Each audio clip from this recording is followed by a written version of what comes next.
What's going on, guys? This is Adam here from V-Speed. Today I'm going to be giving you a bit of a review of the NASCAR Racing Experience from an iRacer's perspective. I also have experience in autocross in real life as well as go-karting experience in the past, so I did have racing experience going into the NASCAR Racing Experience. And needless to say, it was a very disappointing experience, and we'll go through some of the details of that and why I think that. And why I think if you're a real racing enthusiast, you should stay away from the NASCAR Racing Experience or any of the associated racing experiences. There's a lot of drawbacks to the experience, and we're gonna go through kind of when you get to the track and you know, the sign-in process, safety process, and all that. And then once you get into the car and kind of what happens at that point. I think that's where it was the most disappointing to me. And I feel like I was pretty misled in what I thought the experience would be. Without further ado, we'll just jump into some of the in-car video that I was able to pay for. And then also we have some exterior camera views that my brother shot. So we'll go through those and kind of point out what I was experiencing at the time and just my feedback for NASCAR Racing Experience if they're gonna see this video. Also, just basically as a warning to anybody who's considering this experience. So let's jump into it. So when you arrive at the track, they give you a fire suit, and then you have to go through kind of a safety instructional course. It's about a 20-minute video. They tell you a few things about the car, about what you're supposed to do on track, and so on and so forth. And then you get out, you wait in line to get your helmet, and eventually you do get in the car, which is nice. And that whole part of the experience I was fine with. I felt like I was going to have freedom to run as fast as I want, and based on what the instructor was saying, it just sounded like they were going a lot faster than I ended up going in the car.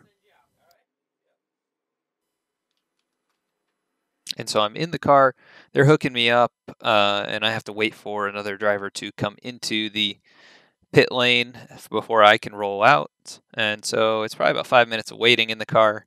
I didn't mind this. You know, I understand you don't want too many people out there at the same time. And I was getting pretty excited to get out there, and I had seen the ride-along drivers going by at a pretty high rate of speed. And so just waiting to roll out here and, you know, just getting acclimated to the environment in the car. And it's not the most comfortable car. The seat is, I don't think, very accurate to what a real racing seat is. The pedals are all wrong and stuff too. But basically they just want you to shift into fourth gear by a certain point, and it's basically towards the end of pit road. So I put it in third here and then put it down into fourth, and then we start rolling on the apron. And then there's a cone up to the right here, which signifies, you know, when you can get up on track, very similar to what they have in iRacing. Obviously, they don't have that in real life for the NASCAR drivers because they know where to blend, and there's a dotted line where you're supposed to blend. But at this point, you know, I'm out on track just trying to understand what the throttle does and how the car accelerates, how it handles. Steering wheel was pretty loose for you know, what it should have been. I think it's supposed to be a lot tighter. But there was a ton of play right in the center. It just felt like I was driving a go-kart, you know, at your local go-kart track, where the wheels just kind of all over the place before it does anything. But I got used to it. It's fine. You can see I'm under 3,000 RPMs here in the turn because there's lift points that they instruct you to stick to. So, like right here, you can see on the right side, there's cones. They tell you to lift, and they make you lift. And I was lifting right where they said, and the spotter kept yelling at me to lift earlier, and I was pretty frustrated with that. Then there's a cone on the inside you saw, which is the acceleration point. So they tell you to get back in the gas at that point, which is far too late because you've already scrubbed off all your speed just by coasting through the turn because they won't let you get in the throttle. And I was trying to just maintain speed, just like I had my foot lightly on the throttle, and he kept yelling at me. He's like, I know when you're on the throttle, and I'm like, I just felt like I was going extremely slow. We'll skip ahead a couple laps to where I'm going a bit faster though.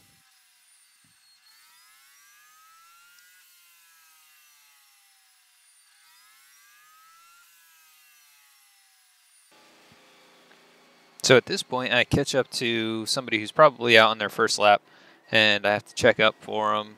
They said in the safety intro that you're supposed to stay 4 car lengths or so behind the car in front of you, and obviously I'm farther than that. And the guy yelling at me over the radio says, get 2 car lengths behind, and he's closer, closer, closer, closer, And we're going very slowly here. I mean, this is like 40 miles an hour probably.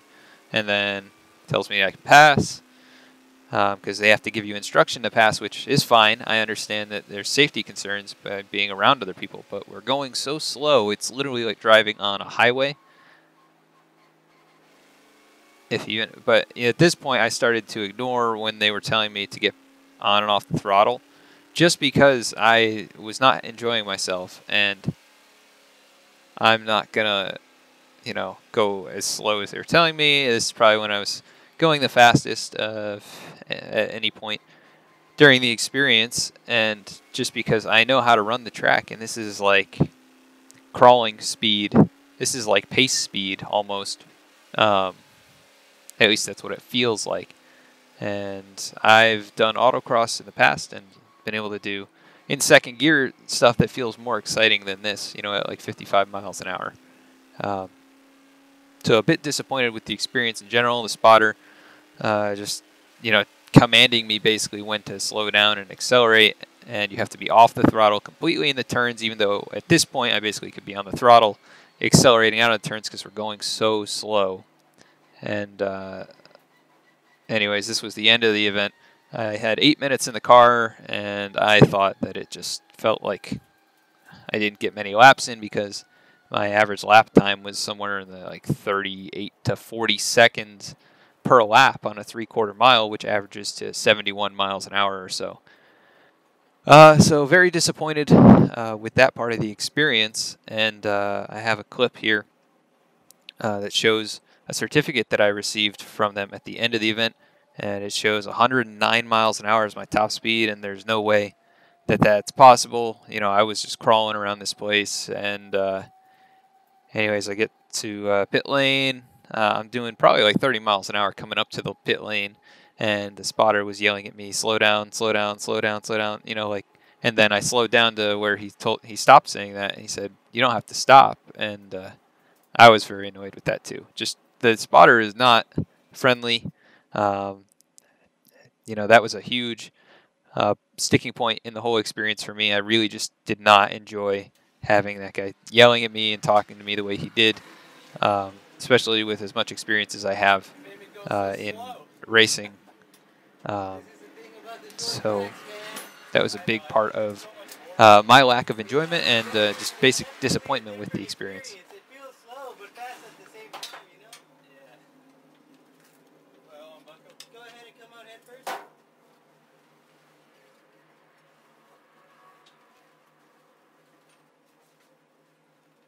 All right, so that was my review of the NASCAR Racing Experience. There's a lot of drawbacks and just cut corners with this whole thing, and I was very disappointed with the product that I received. There's just a lot of sticking points for me. Really, it was the spotter, in my ear the whole time telling me I couldn't really accelerate or decelerate when I wanted to. And it's just not like racing. It's not like being out there putting down a hot lap. It's just like cruising highway speed in a NASCAR on a racetrack. And so I expected something completely different. I don't know if that's on me to expect that, but I think it's just very misleading to market it as a racing experience when you're not racing and you're not even close to what a race car is capable of. And then I think there's a few other things that are misleading about this. I showed you the document that I received, that like certificate saying I went 109 point whatever miles per hour, and I think that that's just very misleading. And there's been other people on YouTube to actually comment about this, and I wish I had done a bit more research beforehand. So that's why I'm making this video, so that you can be aware of what the racing experience really consists of, and what you're going to receive in return for your money.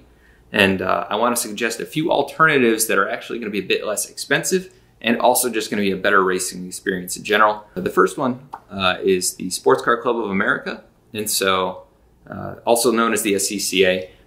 You should have a local chapter of that organization in your area. For me, I'm in upstate New York, and the local region is the Finger Lakes region. SCCA operates autocross events as well as rallycross and track days.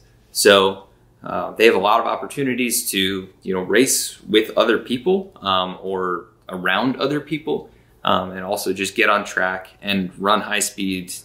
Everything's on you, and it might be your car out on track, but at least you're going to be doing the driving. No one is controlling what you do, and you have freedom to kind of do whatever you need to do to go faster. So I'm going to talk through a few of these. Track days are, they're going to be the most expensive option out of those three that SCCA operate. And I probably would not suggest that if you're just looking to, get a racing experience. It's going to be the most expensive way in. You probably want to have a better car or a higher performance car in order to be able to enjoy that to the fullest. I signed up for one in a couple months, and I'm going to be taking my Honda around the track, which is not going to be as fun as if I was in like a Porsche or like even a Miata. Would be a bit more of a fun experience. But, I love Watkins Glen, which is the local track and the one I'll be going to. So I'm just going to enjoy spending the time on track. And the cost for that event was only $250, which is about half the price of one of the regular experiences that NASCAR Racing Experience offers. You do wear your own tires and brakes, and travel to and from the track is going to be the same whether or not you're doing racing experience or doing a track day. So those things are pretty equal, but the tire wear and brakes are something to definitely account for, and they're going to be expensive. So that's one type of experience that autocross or SCCA offers. Autocross is the next experience, and the one that I would suggest if you're looking for a true racing experience. And autocross is just getting out in a parking lot or a runway or just a large paved area, and they set up cones, and it's basically a time trial run in your own car, just looking to get the best time possible. And they have multiple classes of vehicles that run, and you're only out on track by yourself. There's not going to be anybody within 15-20 seconds of you on the course, and you do lose time for hitting cones, and you're disqualified if you go off track. So it's really a good practice for anybody who enjoys racing in general, and it's about precision, it's about finesse, and it's really just an intense and fun experience, and everybody's there just to have fun. There's tons of awesome cars, and the entry fee into something like that is only $45 or so, depending on your region. And an SCCA membership up front for a year, I think, is only $50 to $100, something like that. So the entry cost into SCCA is definitely less. And I don't have experience with rallycross or any of those other events, or the professional or amateur racing series like the Miata racing series, and also some of the Trans Am type stuff that they run. I know that the operating cost for something like that is definitely less than like NASCAR, but there's also no prize money on the line, and it's all volunteer effort and things like that. If you're just looking to get started with a racing experience, I'd say autocross, or my second category of driving would be go-karting, and specifically like indoor karting tracks, because a lot of those offer high-speed karts, in a very complex course. For me, it's RPM Raceway here in Rochester, and I think they're along the East Coast, along with Pole Position Raceway, and it's just a great experience. It's about $25 to $30, depending on your area, and you get on track, you're there with other people, and you're just putting down hot laps, and it's a ton of fun because the track is so tight, and those other karts on track, it's just an intense experience. And that's not something that I experienced at Richmond this past weekend. Those are alternatives that I would suggest. And sorry for the little spiel here, but thank you for watching this and listening to me. If you have any questions or comments, please leave them below. Also, I would appreciate it if you like or subscribe to the channel. It helps us put out more content and see what you like. But keep an eye out for future broadcasts of iRacing leagues. We're doing a lot of those coming up here in the next month or so. And thank you so much for tuning in, and we'll catch you next time.